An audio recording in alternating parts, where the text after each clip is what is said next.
all that pre-video stuff. Guys, it's a hassle. Such a hassle getting ready. My goodness. I don't even know why I do this to myself. It took me like 15 minutes for my hair. Took me another 5 minutes just to get this chain on. I had to change the chain size just so it'll be in the video. Oh, look at that. And it's still it's like way up there too. Oh goodness. It's not even sitting comfortably. In the back of my shirt, my collar's all popped. Okay, I think I got it. I think I'm looking good now. Let me sit back. Ha! All right. What's up, guys? It's Mr. Frosty here, aka Austin's Beat Supplier. And today, we're gonna have a session called Cold Facts. And what we're gonna talk about today are why stems, correct stems, are important. So, first off, let's talk about what a stem is. It's a little hard to explain, but I'm gonna do my best. A stem generally is an audio file that is basically exported from beginning to end, and gosh, that's a terrible way to explain it. Let's go ahead and start over.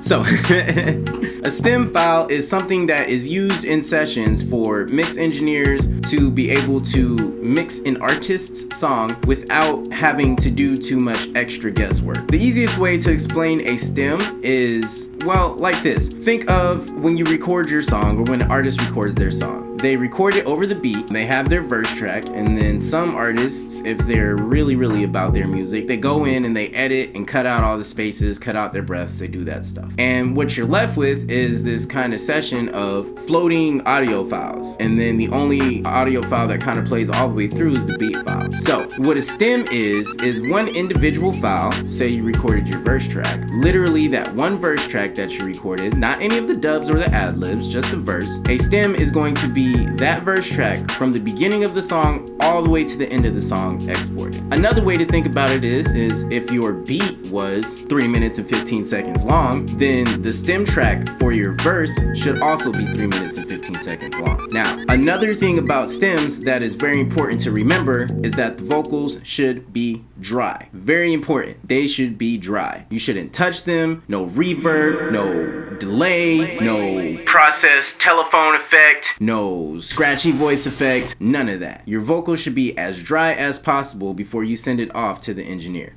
Generally with stems, you're gonna have 1, 2, however many tracks you recorded. Say you did a verse with 2 dubs and ad-lib, and then a hook with 2 dubs and an ad-lib. So that's verse, dub, ad-lib, hook, dub, ad-lib. You're gonna have a total of 8 files that are all 3 minutes and 15 seconds long. Those are what you call stems. So, who uses stems? The 2 people that should be using stems the most, and really it's only one person, but the 2 people that should be using stems the most are the artist and the mixing engineer. The artist should be the one making the stems to send off to the mixing engineer so that the mixing engineer can mix the artist's song without any problem. When you send your mixing engineer the stems and they are all 3 minutes and 15 seconds long and they are all dry, then the mixing engineer can have full reign over making your track sound as good as possible. Whenever you start adding reverb on there, or you send stems where the file starts where the audio starts, like whenever you start rapping your verse, that's where the file starts, then when they import it into their session, they're just gonna get a big jumble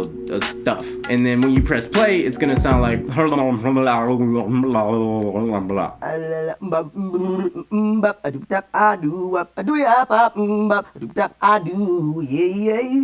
and the mixing engineer is not going to play the guesswork game and trying to figure out where your verse is supposed to start, how your dubs are supposed to go with it, where your hook is. He's not going to do that. Or she. It's not going to happen. Matter of fact, 9 times out of 10, the mix engineer is probably going to send you your money back or send you a YouTube video on how to create stems. So just don't do that.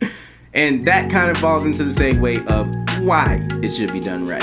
And the reason why it should be done right is so that you can get the best quality possible out of the mixing engineer who's gonna mix your song. When you export all your stems to be the same length as your beat, when they take and drag and drop those files or import those files into the session to start mixing it, everything is already placed. They don't have to try to play the guesswork game. They don't have to send it back to you. They don't have to send you videos. They don't have to do any of those things. All they have to do is start the mixing process. It allows for their workflow to be smoother, and it allows for you, the artist, to get your song back faster. So, whenever you're creating stems, just remember, 1, make sure the stem files are as long as your beat beat, all space included. 2, make sure that your vocals are dry, no effects or anything like that on them. And 3, and this one's not as important, but for engineers like myself, who are very particular and who want to give you the best sound possible with lossless audio. Those of y'all who don't understand lossless, it's okay, the engineers know what I'm talking about. The number 3 thing, and not as important but kind of important, is make sure your stem files are WAV files. Not MP3 files, but WAV files. And for you Apple users out there, make sure they're .aiff files. This has been a session with Mr. Frosty,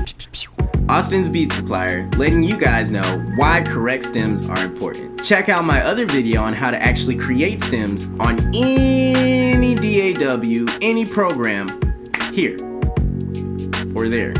Or I think now YouTube does them up here. I don't know why I'm pointing at stuff. As always, make sure you guys subscribe, like, share, and let everybody know, especially your friends and those mixing engineers out there who have artists that don't know how to make stems or don't know why stems are important. Go ahead and send them this video too. Thanks for tuning in.